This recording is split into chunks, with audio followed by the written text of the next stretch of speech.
کہ بیماری کی وجہ سے وقتی طور پر وقفہ کر لینا جائز ہے. سمجھ میں آ رہی ہو بات؟ اسی طرح عورت کے لیے بچہ سنبھالنا, ایک جڑواں پیدا ہو گیا, بگلے بھی جڑواں ہوں گے وہ, اور اتنی آمدن نہیں ہے کہ وہ دائی رکھیں گھر میں یا ڈے کیئر میں جمع کرائیں ان بچوں کو, خود ہی پالنا پڑتا ہے, اور گھر میں اور بہت سارے کام بھی ہیں. تو اس نیت سے اگر کوئی کرنا چاہے وقفہ تو اللہ کی طرف سے پابندی, بولو بھائی, نہیں ہے.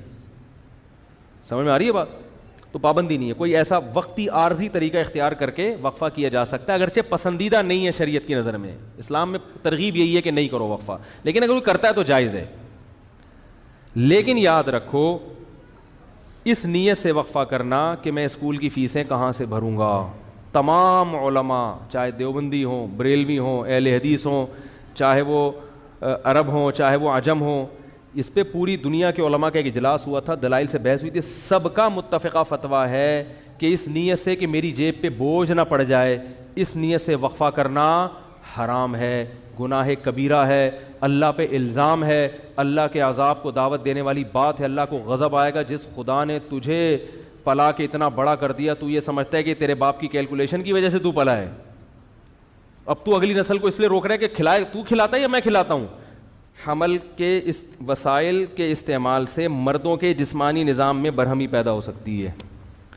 حمل روکنے کی تدبیر عورت اختیار کر رہی ہے, عورت کے ساتھ نقصان کس کو ہوگا؟ مرد کو بھی نقصان ہوتا ہے اس کا. عارضی طور پر ان میں سیکچول ویکنس بھی پیدا ہو سکتی ہے.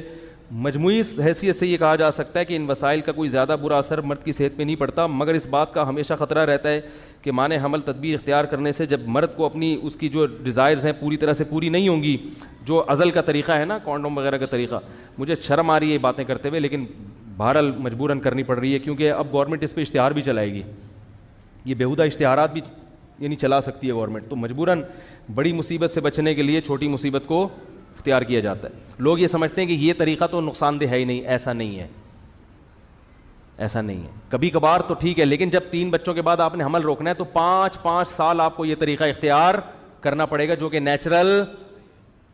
ایک مثال بڑی بیہودہ ہے لیکن دینی پڑ رہی ہے. آپ اپنی زبان پہ کوئی شاپر رکھو اور پھر آپ کوئی چیز کھانا شروع کر دو, یہ نیچرل ہوگا؟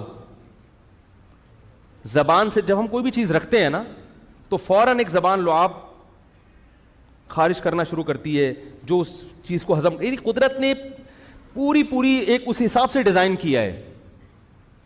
تو ایک دفعہ آپ نے شاپر رکھ کے روٹی کھا لی, 2 دفعہ کھا لی, 3 دفعہ کھا لی, 20 دفعہ کھاؤ گے تو معدہ کیا کر دے گا؟ ہضم کرنا چھوڑ دے گا, نقصان ہونا شروع ہو جائے گا. تو وہ طریقہ جو سب سے زیادہ کم نقصان دہ سمجھا جاتا ہے وہ بھی کم نقصان دہ نہیں ہے.